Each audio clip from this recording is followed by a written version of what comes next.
and performance in the field. Our armor bundles provide unmatched safety and comfort, while our battle belts and holsters ensure quick and easy access to your gear. Stay prepared for any situation with our high-quality medical supplies, designed to keep you ready for action at all times. Looking to enhance your skills? Our firearms training programs will take your proficiency to the next level. Trust LT Defense for all your tactical gear needs and gear up for success on the battlefield.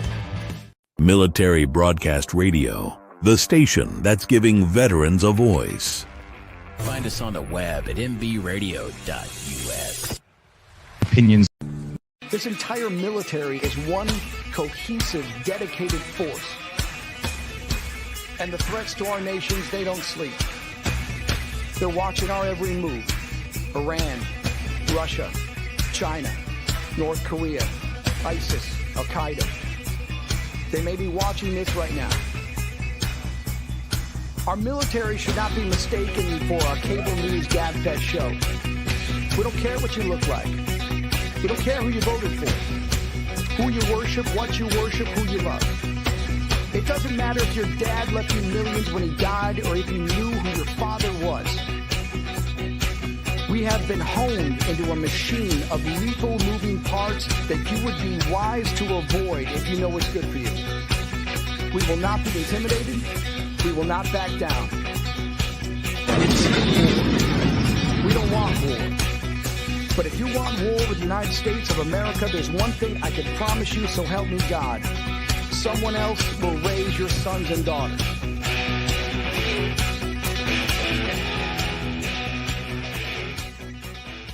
Opinions expressed in this program are those of the speakers and do not necessarily reflect the views or positions of any entities they represent.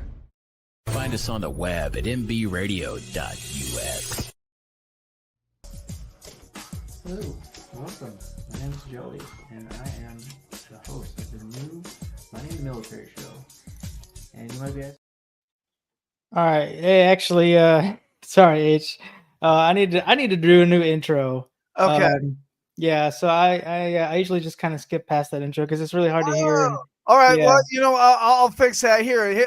Ladies and gentlemen, broadcasting from Tennessee, Joey Lasway, a.k.a. the File Social Worker. Wow. I'm not used to that level of excitement when I jump on the stream.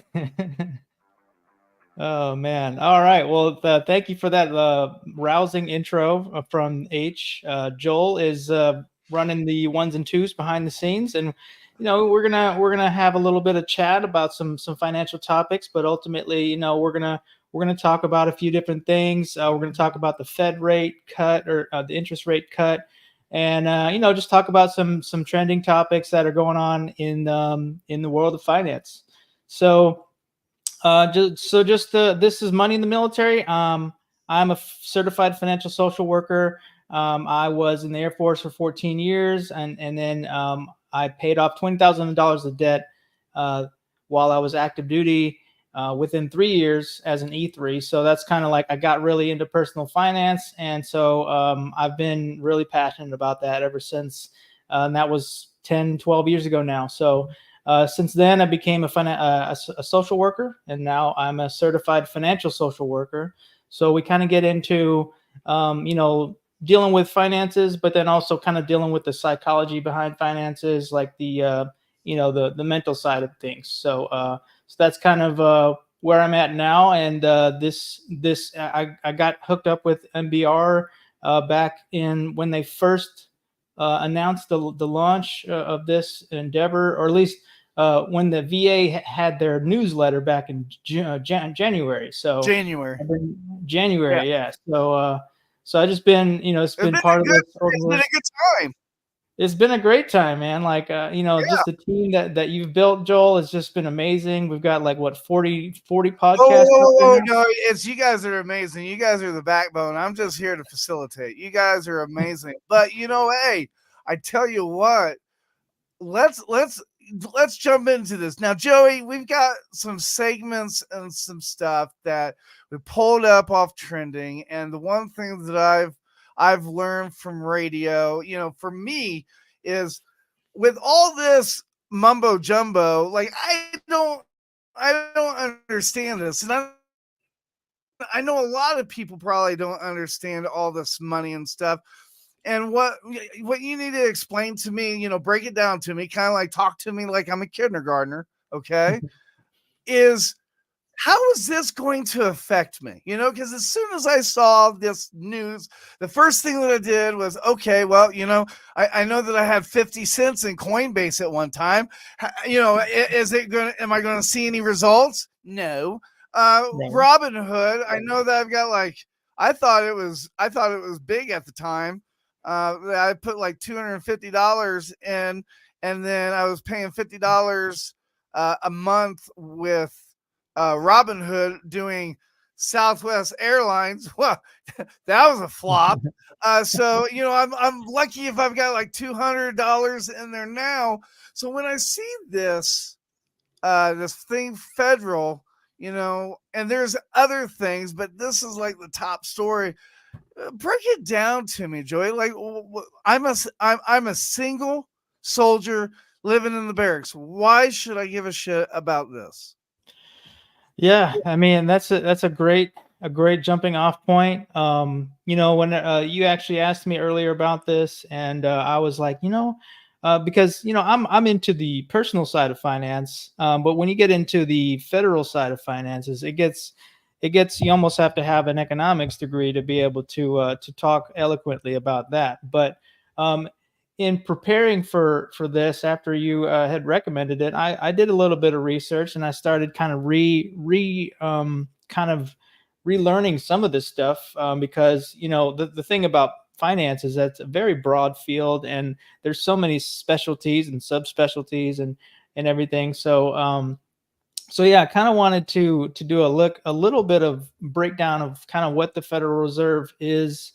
You know, I watched some videos to kind of refresh, but ultimately the Federal Reserve is like they're like the big centralized bank for other banks. So part of what happened in I think it was in 1917 or 1913, before the Federal Reserve was created, you'd have all these independent banks, you know, and they were just private businesses that would lend out money. And then you remember the movie It's a Wonderful Life? Oh, I remember the movie The Big Short, and I was waiting for that shit to happen again, literally, because it even says in the credits after the movie The Big Short that the same thing is happening all over again. And the reason why the same thing is happening all over again is, I guess, because when Obama was president, like he bailed everybody out, but he didn't set rules and regulations to counter so that it wouldn't ever happen again. So we're in that same boat. And, you know, once again, it's hard to put all that on a president when he doesn't really know the financial statements or like the loop in the system. So, you know, that's spilt milk, you know, we can't go back to that. Right. But you know, I don't know if they can fix that now. I don't know if they establish those rules and boundaries that he was talking about. I don't know if that would make a difference now or not. Right. Yeah. And I think we're so far removed from that scenario that we've kind of lost our memory of it. And we do have the potential of repeating some of those same mistakes. And a lot of people are looking at the housing market as being overinflated, and a lot of people that are looking at houses, that's legit, you know, like the houses, the market, it may not be as overinflated as it was in 2007, 2008, but it's still, you know, you go talk to a realtor, you go talk to somebody looking at a house, and they're telling you that it's overinflated. So right. And from what I understand from what you're saying is they're thinking that if they lower the interest rate, like by a bunch, that they can put more people to work because it will be less like construction. Construction is the easiest thing for labor, because if they make it lower, then more people will, oh, okay, you know, I'm gonna beautify it and all that stuff. Yeah. Basically, the idea behind lowering the rates is to to kind of incentivize people to buy, because And like to if take loans. the mortgage rates start to go down, which they estimate that they'll go below 6, but I don't know by how much. So in theory, if the mortgage rates are a little bit more enticing, then it might actually encourage people to buy houses more, and so that's kind of the theory behind that. And then it's like there's like all these spinning plates with the economy, and what the Federal Reserve is trying to do is trying to balance a lot of these spinning plates by controlling the interest rates of the whole market. So it's a big task, and there's a lot of moving parts. Like they're looking at unemployment, they're looking at the housing markets, the stock market, and just the overall pulse of the economy. So yeah, I mean, it's a very delicate balance, and sometimes it's one of those things that you don't know how good or bad it was until historically you start to analyze it. Because Right. I did see a piece about how in the 70s and 80s, when there was like a really bad inflation, Mm-hmm. the Federal Reserve at the time, one of the guys that jumped in, he really raised rates like aggressively, and a lot of people were like, you're killing us." Right. But the thing is at the time, that's kind of what was needed. And then as those rates came back down, the economy for the next 30 years was really on point, from that period to the almost up into the 90s. So it's kind of like some wizardry, that a lot of stuff that's going on that even I'm just like trying to catch up and trying to understand, like, okay, what is this 50%, or sorry, not 50%, 0.5% interest rate decrease going to do for an everyday consumer And like that's you what I and was I? getting. That's what I was getting ready to say. Like, they sent out those economic stimulus checks, and that those Mm, economic stimulus checks were great. But the majority of Americans, especially at that point in time, most of their income was going to pay the interest off of credit cards, because we've been living off credit cards. And right. look, we can sit here and gripe about, hey, everybody needs to buy American, but the problem is just like Harley Davidson, who Mm, has enough money to pay $75,000 for a motorcycle? I think what they needed to do, instead of the stimulus check, and correct me if I'm wrong, I think what they needed to do is, I think they needed to just say, hey, businesses like Walmart and stuff like that, anything that is American made, we're going to give you a voucher. We're going to give you a voucher so that when you go to the stores and you buy this stuff, it's not going to be as expensive. They're still doing the same thing, but you can't give people money and expect them to like look on the tags. Is this American? Is this American? Because that stimulus check isn't going to do anything if you're buying something from China, or if you're mm. buying something from Taiwan, or am I wrong? Well, yeah, I mean, I hear what you're saying. Like, I think that that would have been a good idea, honestly, to really stimulate American made products, and stimulate local businesses. That would have been more impactful in the long run, I think, because really, like you said, people just kind of ended up buying whatever they wanted. In a lot of cases, I know people that were splurging on just designer bags and things like You have that. people using EBT cards for candy bars and Twizzlers. I'm Yeah. not saying anything's wrong with that, Hmm. but you can't expect every American to spend their money wisely. You just Right. can't, because not every American is at the same mental capacity point as other people. I mean, you're a lot smarter than I am, Joey. At least I can admit that, okay? And you have to Oh understand gosh. that the majority of Americans, they don't understand how things work. I mean, my wife still drives the car, and she's like, "Well, you got to put oil in there, also gas." Yes, it's just how it is, you know. And a lot of Americans, we tend to use things and do things not knowing how it works. You know, have you seen that TikTok with that woman saying, "Well, I just don't understand why they can't have a wireless hose. Why can't they do a wireless hose? I mean, the constipation and all this stuff, you know, it's like, yeah, that's that's what we're working with. That's what the level of education and you know, the stuff that gets shared nowadays. Hopefully that highlights that you know, we do need financial literacy in more in, you know, just out there in the world. we really So that's kind of what, you know, what I've been really trying to press for is financial literacy, education, just talking about this kind of stuff. Because, you know, somebody might be listening to our conversation and be like, you know what, I need to learn more about the Federal Reserve. Or, you know, that's basically what I did was as I started researching on it, and then, you know, we can kind of share what we learn and then learn on the fly in some situations.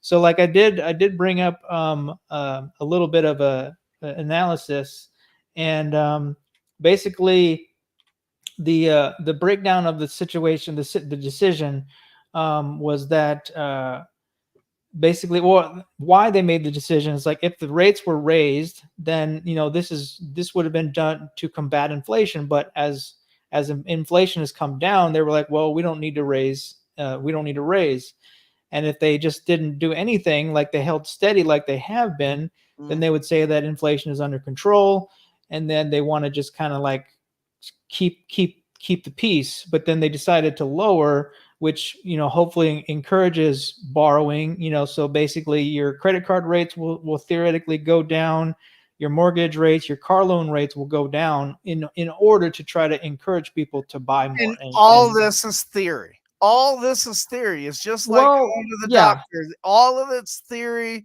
When you go to a doctor, or especially a vet, they are troubleshooting with your wallet.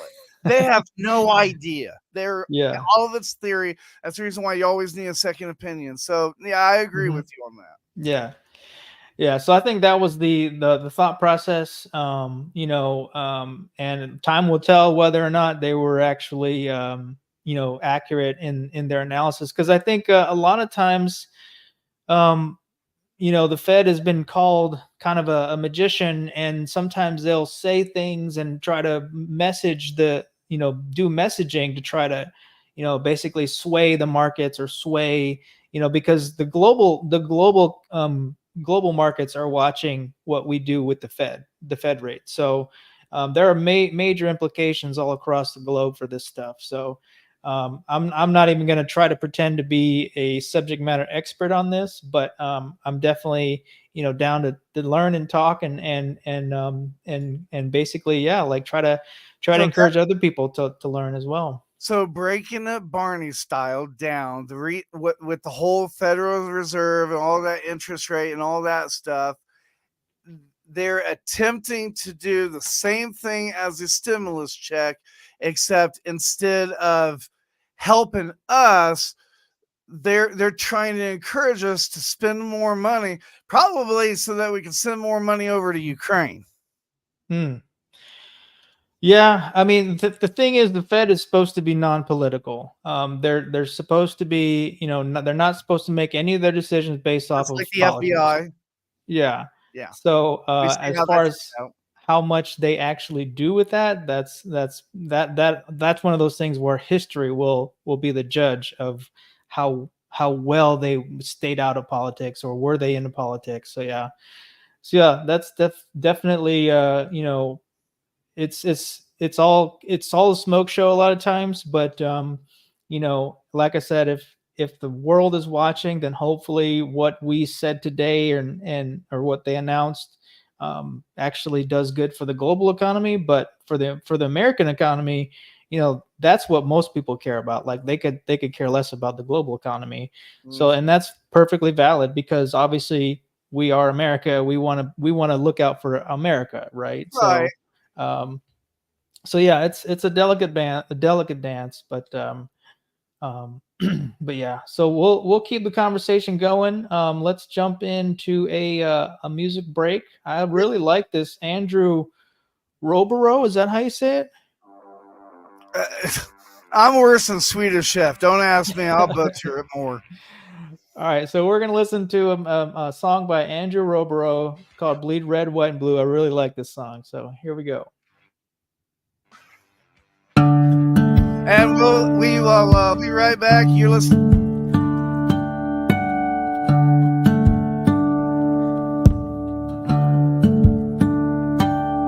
Been 10 years since I'd seen his face. Not much had changed, just a different time, different place. When I shook his hand, I knew something had changed. This was a different man from the one I knew back then. That's when he said, "We do the goals." Yes, I stand in line and watch the flag wave and bright. You see, this is what I do. Yes, I bleed red, white, and blue.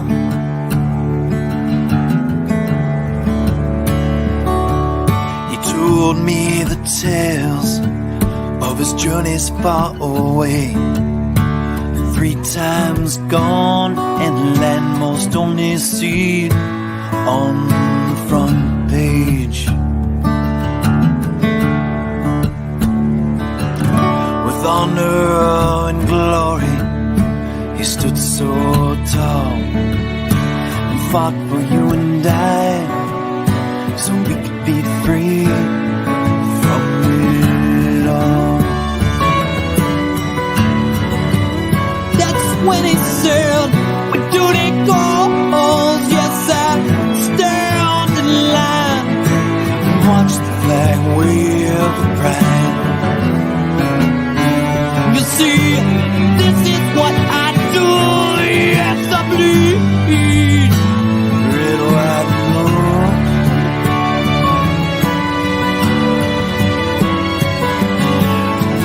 We do the goals. Yes, I stand in line and watch the flag wave and pride. You see, this is what I do. Yes, I bleed. This is what I do. Yes, I bleed.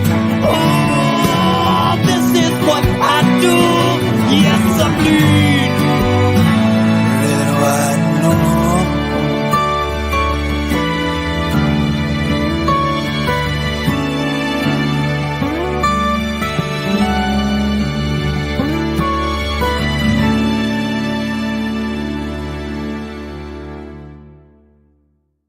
Military Broadcast Radio, the station that's giving veterans a voice. Find us on the web at mbradio.us. Opinions expressed in this program are those of the speakers and do not necessarily reflect the views or positions of any entities they represent. Find us on the web at mbradio.us. All right, we are back. This is Money in the Military, and my name is Joey. I have H in the background. He's running the ones and twos, the sound, and providing some commentary. Also, we're just kind of chatting about the Federal Reserve rate cut and just the implications and all that, and just having some good conversation about that. What's going on? Well, I was just going to say, the other thing that we was going to talk a little bit is, another segment. What's trending right now is it says that jobless claims at the 4-month low weekly jobless claims dropped their lowest level in 4 months, signaling continued strength in the labor market. However, there are concerns about potential disruptions from labor strikes such as Boeing, furloughs of employee. Well, I can tell you, Boeing, that they're in a financial thing because of safety, especially since people like to kill other people. Boeing furlough of employees due to a machinist strike, which could increase claims in the coming week. And that's provided by Yahoo Finance. Yeah. I don't understand why they, like the president right now that's in position. I don't know how they can brag about how like the job force is like so strong, because you guys did this. Like, we closed many businesses and many personal businesses. It's kind of like if you have a hose full of water and you're bending it, okay? And like no water's coming out, right? But then when you release that hose, whoa, all that water's coming out. Oh, look, I made it rain. No, you didn't. All you did was let everybody go back to work. So you didn't really create anything. It's just nice on paper, but it's not my wallet doesn't feel it. I don't care what it says on paper. My wallet doesn't feel it. So that's the way that I look at that. Or am I wrong, Joey? Well, I think if you look at like the jobless claims over a period of time, you probably can see different trends. This is a 4-month period, so that's just a 4-month snapshot of time. So that's where like the Fed comes in and looks at the trends of the jobless rates, and if they're starting to increase, then obviously that's a sign that the economy is gonna start not doing so well. So if they're indicating that they're going to be more jobless claims, then that's not a good sign. So, and I see a lot of people doing these TikToks. Have you ever heard, and I didn't know about this, but this is very true. Have you ever heard of ghost jobs? Ghost jobs, to where they put a post on like Craigslist or Indeed or something, trying to get these people to go for these higher jobs, so they know which employees are on the bubble. And then when these people apply for these other jobs, they kind of give these other people that are below, new hires, these jobs, just so that they don't have to increase the wages of employees that have been there for a long time. I think I have vaguely remember hearing about this. Yes. But I mean, there's it's not just one company. A lot of companies are doing that. And I'm not going to throw anybody under the bus, but like today I was somewhere and I was kind of hearing, eavesdropping, whatever you want to call it. But I was kind of listening to this meeting, and this guy was like, oh yeah, we just need to make sure to put them through the hoops a little bit so that they focus on, doing this part instead of this part. And I'm like, wow, that's conniving as shit. Yeah. There's some pretty shady stuff going on in the industry, or in a lot of industries. And I think there's a lot of, Monte Carlo, like the shifting of jobs to, like you're saying, these ghost jobs are companies trying to rig the system a little bit, and trying to, like make their company look either more profitable than they are, or they're trying to juice the numbers, to make it seem like they're hiring X amount of people because they have all these job postings up there. So there's a lot of really shady stuff going on there for sure. And that's just sad. That really is, especially with everything that's going on. But we can sit here and complain all about it all the time, but nothing's gonna do. It's not, and we're kind of guilty too. I mean, I don't know how many people like go on the side of the road and see people, with a sign, hey, blah blah blah. We're kind of like those people, and we're asking these people that are driving up, which is like, the government or the outside society, hey, please help it. And they're just looking at us like, yeah, whatever, get a job. Hello, I'm trying to get a job, and then the smart thing, I don't know if you have it there in Tennessee, but here in Colorado, there's a lot of people using like squirt bottles or water, and they're using like squeegees, trying to do, kind of like in New York where they're like, hey, let me wash your windows, kind of thing, or they're selling roses. I mean, at least they're attempting to do something. Yeah. Yeah, and honestly, I'm kind of I'm starting to get a little worried about how much AI is going to start taking some of these other jobs too, like the lower level jobs, like the type of jobs that can be done.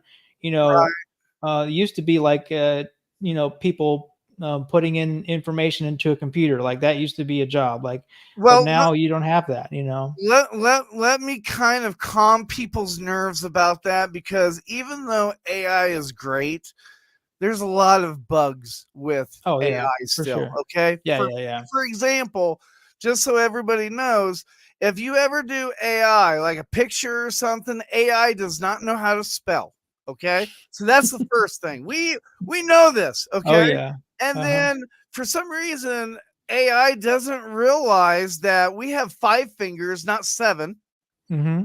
Okay. So small details. Yeah. So those are the 2 things. So I think ultimately, even though AI is going to help and maybe take away from people, you're still gonna need people to kind of like fix it or tip it off, kind of thing. Mm-hmm. And look at computers. We thought computers was, oh, I got a Blu-ray player, I'm gonna have this for my whole life. We have millennials right now. What the hell is a Blu-ray player? Because we've expanded that. Yeah. And I mean, it's a, like I was thinking about this the other day. I found a bunch of my old Blu-rays, speaking of that. And, I have a Blu-ray player, but, but there's actually a growing movement of people who, because it's so hard to find some movies and stuff online, and then even if you buy them digitally, you don't truly own them, because that company can just go under, and then you have nothing, whereas you have a DVD or a Blu-ray, then you have the physical, the physical copy of the movie. You own the movie in that sense. So I think there's actually a movement towards having those physical assets, which is kind of funny because we've gotten so used to on-demand streaming and never really owning anything, so that's kind of an interesting, just the social thing that I've noticed, that there's a, there's a big push for records. Record sales have been through the roof lately over the past couple of years, because people it's like they're going against the grain of, like, instead of being all digital, like they want analog, like because it's tactile. It's like a book instead of an ebook. People still like a physical item, Right.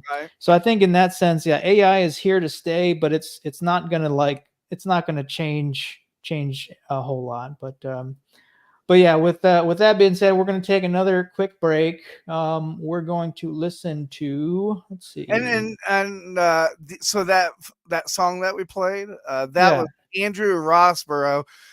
He sings that. It's a friend of mine from high school, so it was kind of cool. You know what? I'll play a song. We're not gonna play the Chemistry Club thing. Okay. We're gonna play this nonprofit that is a fantastic nonprofit, and if you're a veteran out there and you don't take anything from any of these shows, keep an eye on like the nonprofits. Maybe your outlet might not be skiing, or maybe your outlet might not be radio. Maybe it might be horses or even planting. There's so many things out there. If you haven't found your purpose, if you haven't found your outlet, reach out to us We'll definitely put you to work, get you doing something, because no matter what, when you're doing something for other people, it just makes you feel good. So, with that being said, well, like Joey said, we're going to go on a music break. And when we come back, we're going to be talking. It looks like we're going to be talking about the housing market a little bit, unless Joey has something other than that to speak of. So, whatever you do, stay with us. Don't go away. You're listening to the station that's giving veterans a voice. You're listening to MBR, Money in the Military. Stats tell that each day, 22 veterans commit suicide due to PTSD. These stats shook us and urged us to do our part. After hours and hours of thinking, Beekeeping for Veterans was born. Beekeeping for Veterans combines beekeeping with mindfulness meditation. Why combine them? Here's why. Beekeeping causes positive rush of adrenaline while beekeeping. You have to be calm during it. You are mindful of your movements. Each week, a veteran will receive a mindful meditation to build emotional and mental skill sets. Mindfulness is a set of 3 attentional skills that work together: concentration, sensory clarity, and equanimity, mental calmness, composure, evenness of temper. Every time mindfulness is practiced, we build these skills. Beekeeping for Veterans not only helps veterans overcome emotional trauma, but also aids our environment, as without bees, there is no food. Come forward. The people who have supported your country now need your support.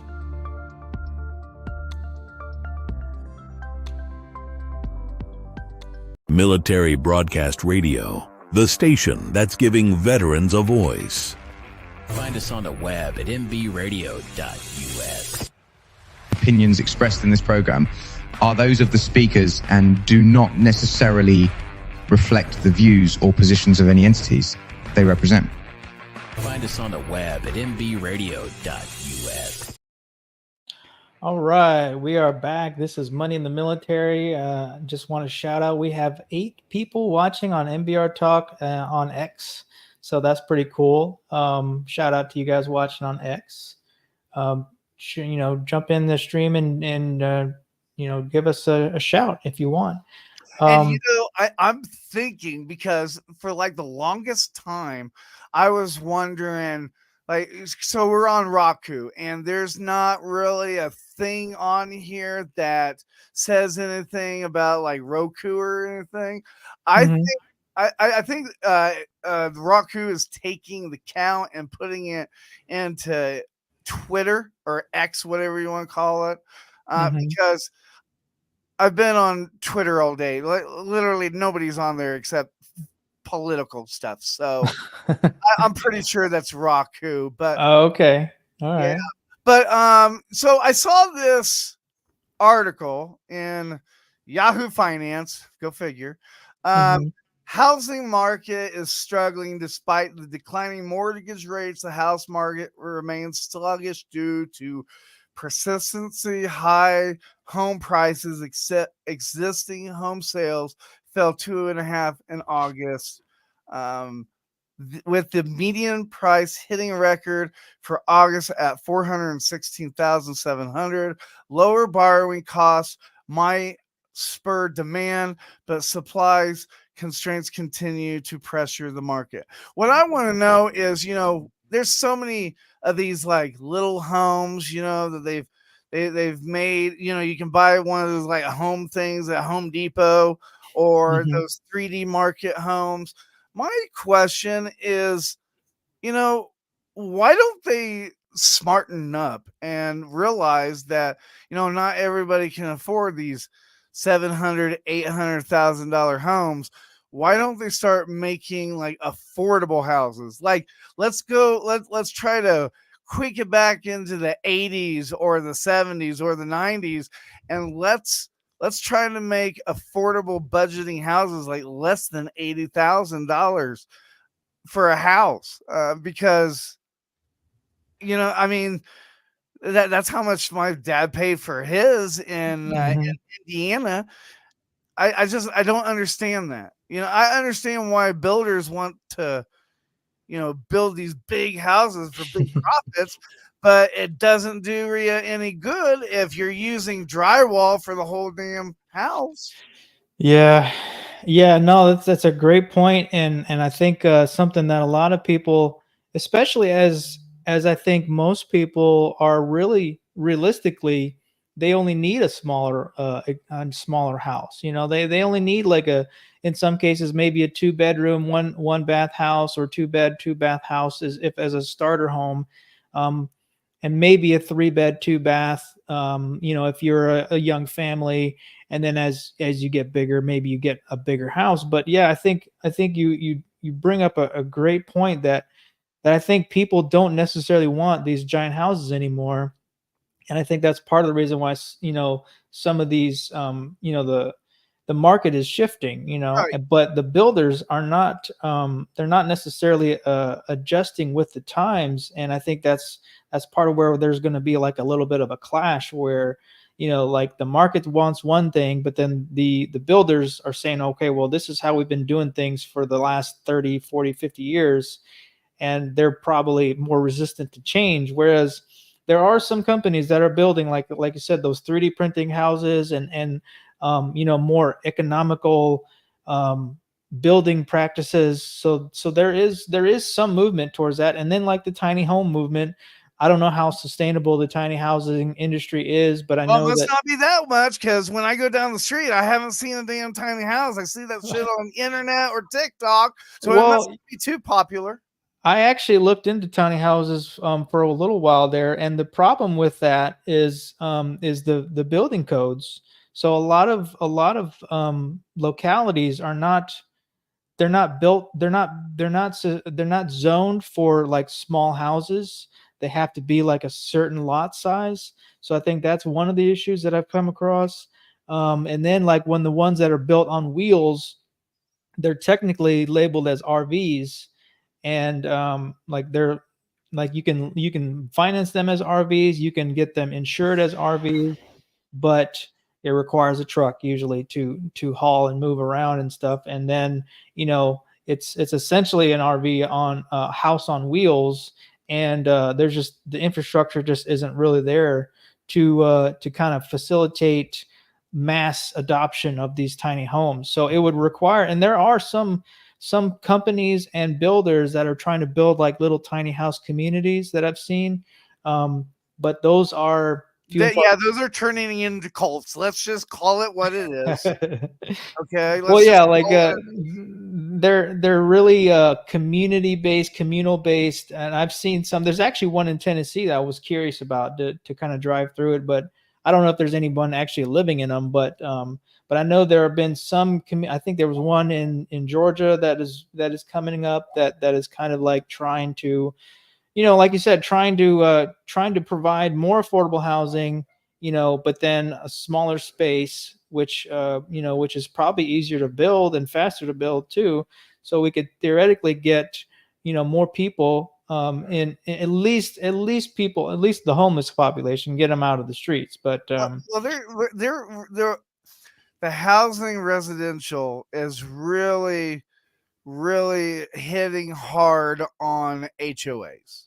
You know, they're not so much paying anymore, and so you know, the normal person would buy an apartment. All they have to do is worry about the apartment. Well, now, you know, they're creating these HOAs and having these clubhouses and these swimming and all this.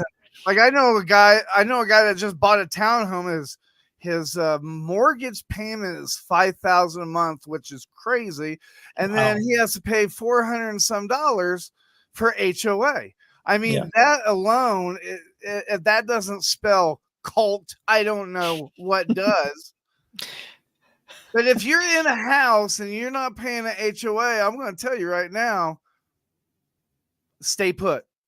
Don't get greedy. You know, we learned in the military, Joey, that it doesn't matter how big your house is. When you move from one room that's small to a bigger room, what happens? You just accumulate more shit. That's all that happens. Absolutely. Even if you get a bigger house, nothing's going to change except, you know, bigger stuff. And then when you move to a smaller, then you're forced to get like a U-Haul or a shed or something like that. But that's the biggest thing. When I first got married, I had this house, and my house paid off. And my house, my wife kept telling me, oh, we want a bigger house. We want a bigger house. I'm like, you know what? I tell you, not to be rude or anything, because, I got TBI, I have no filter. But until you pop out a kid and we have to worry about like school district or, different school zones and stuff, we're good right now. A 2-bedroom, well, I made this in a 4-bedroom, but a 2-bedroom, like 2-bath house is plenty big for a newlywed. Yeah. And like when I bought my house, I bought mine on a VA foreclosure. You can actually go on a website. They have like a VA foreclosure website to where you can use your VA loan and you can buy a foreclosure. I bought my house for $100,000 in like 2008. Nice. So you bought at the right time for sure. I bought on the bubble. I bought on the bubble. Yeah, yes. Exactly. Well, I don't have a bubble. I got a fixed rate. But when the bubble was really, they were like, oh, low income families, let's do you on this bubble. Everything will be okay. Don't worry about that. Kind of like what they're doing here. I'm telling you, everybody's all happy about this this rate decrease, but I think it's just going to put us in a bigger hole. Yeah, I mean, I definitely agree. There's a lot to be concerned about, and I think the concerns of a recession are not no. Not We're already unfounded. in a recession right now. I don't care what anybody says. We've been in a recession since 2009. I don't care what anybody says. We've been in a recession since 2009, and what makes it even worse? Okay, let's talk about 9/11, since 9/11 came and passed, but. Out of all the airlines, which airline is doing free bags? Only one, right? Why are they the only ones doing free bags? And like they've changed it to like assigned seating. Nothing's changed. When you go to businesses, hey, I want a donation, blah, blah, blah. Their story is always, oh, times are tough, blah, blah, blah. Well, tell me, if times are tough, then why on your taxes or whatever they call it, why are their income what's the proper name for that, Joey?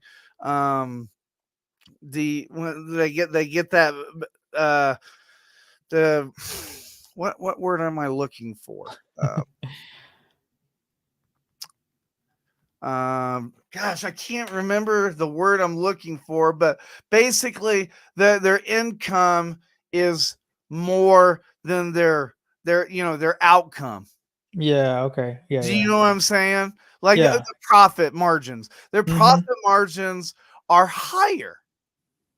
Yeah. Now, if their profit margins are higher, why is that?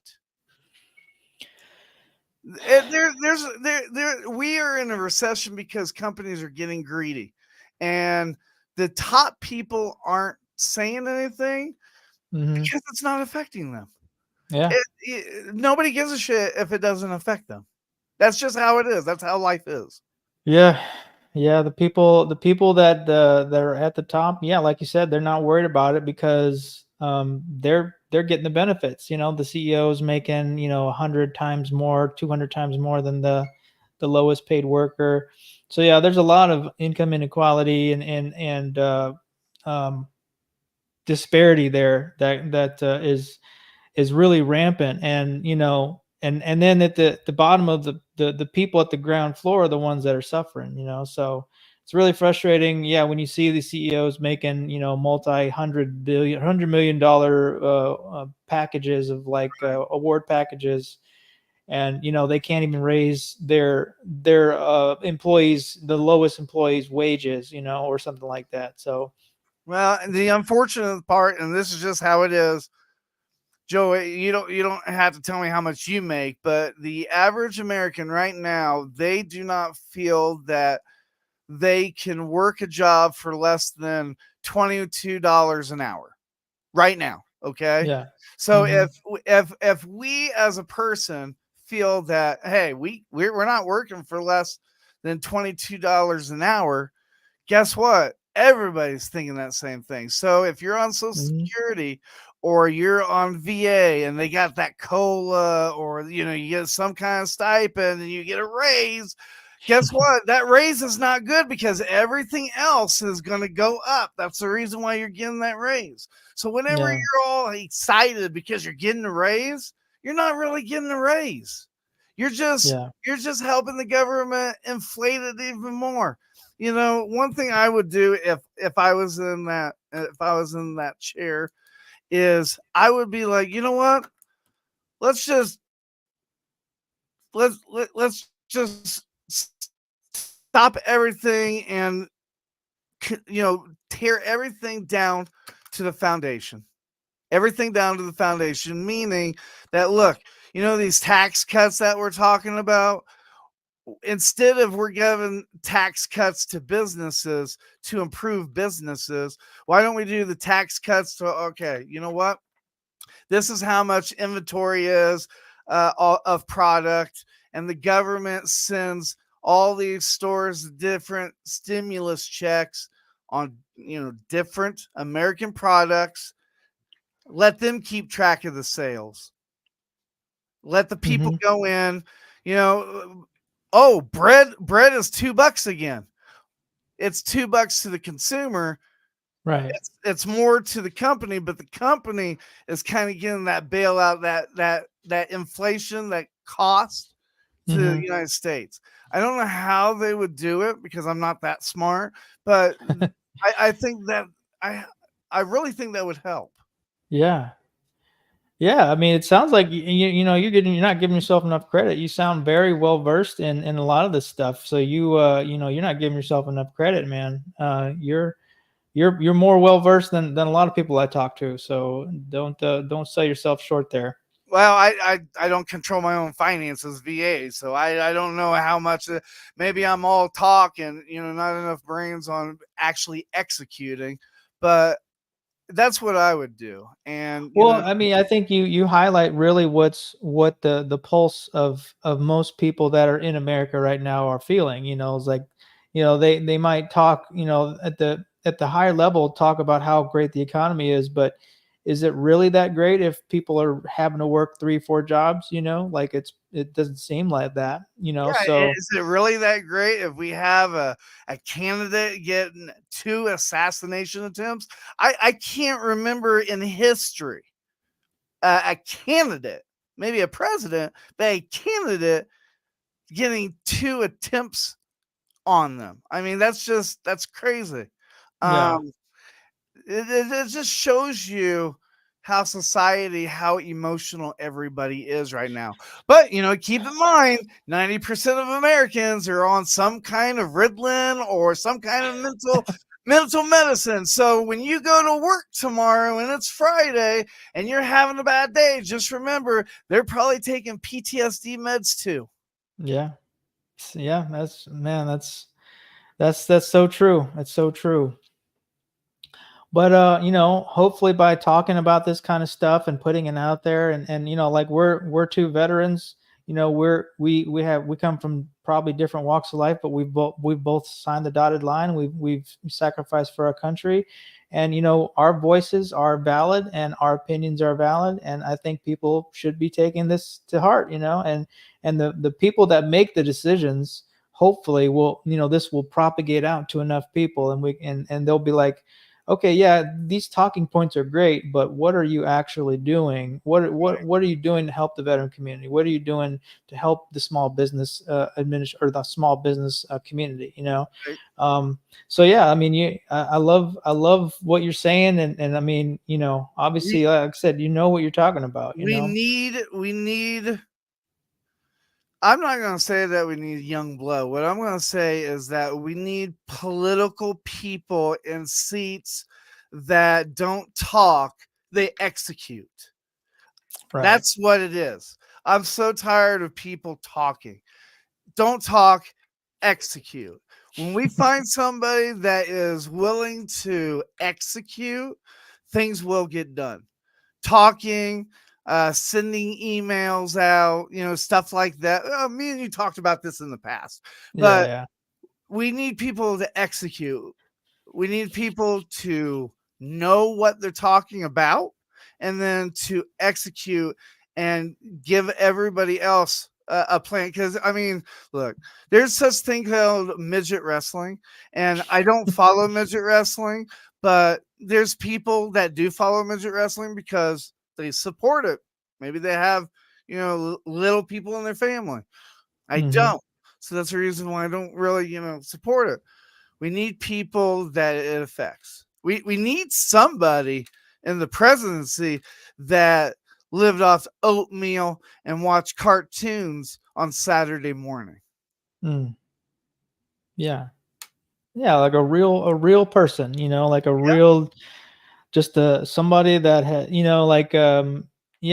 we grew up with, Saturday morning cartoons, eating our bowl of cereal, and and just enjoying life. It was a much simpler time. We didn't have tablets and streaming and all this other stuff, so it was a much simpler time. But I hope we can get back to that. At least I felt like at that time, at least in my life, I felt like there was more sense of community. There was more sense of togetherness and family and all this stuff. So that's kind of what I'd like to really foster that, that mentality again of just, bringing people together, so hopefully we can do that. And I think we're doing that with MBR. Our little family is growing and just really supportive. And I just love that. And, I talk about you all the time, but man, like the things that you do behind the scenes and even just jumping on my stream, like my guest had to reschedule. And then you were like, yeah, man, I'm going to jump on it. And so like, you're trying not to take over your damn show. No, you're good, man. You're good, man. I wouldn't be here without you, man. So I owe you everything, man. No. You guys are the backbone, and I tell you what, we didn't bring it up because I a little busy, but Into the Weeds podcast, Amber and Alora, wow, they do an amazing job. They've got some great guests coming up soon. Check them out every Sunday at 6 p.m. Eastern Standard Time. I hope I got that time right. But we have so many amazing guests. I got an email today talking about, a veteran story. And like that whole thing, they're going to be on like 30 shows. And out of the 30 shows, people are going to pay attention. Yeah. And I mean, like I said, you've created, or you've molded this MBR family into an amazing thing. And I think it's just going to keep growing and keep like all the different voices that you're putting out there, you're helping put out there. And I hope if there's any veterans listening that they want to join the team, and they, like we want everyone's voice, every veteran's voice out there, know. So yeah, that's my pitch for MBR. Joel, just thank you so much for everything that you do and have done and will continue to do. I know your heart is just overflowing with this stuff. So just appreciate everything. And I think, that's going to be the it for the stream. We're going to play ourselves out, and thank you for watching. We have 9 people watching supposedly, so that's cool. So thanks again. Thanks, Joel. Problem. Catch you guys on the next stream. All right. And we will see you guys next Thursday. Same bat time, same bat channel. Stay tuned. Oscar Mike Radio is next. Ladies and gentlemen, thank you for tuning in to Military Broadcast Radio. As we wrap up today's show, we want to remind you that the podcast of today's episode will be available right after we go off the air. So if you missed any part of the show or want to listen again, be sure to check it out. And remember, we're here to support and honor our veterans. Your stories and experiences matter, and we are committed to giving you a platform to share them. That's right. We're here to give our veterans a voice. So don't forget to catch the podcast and stay connected with us. Giving our veterans a voice.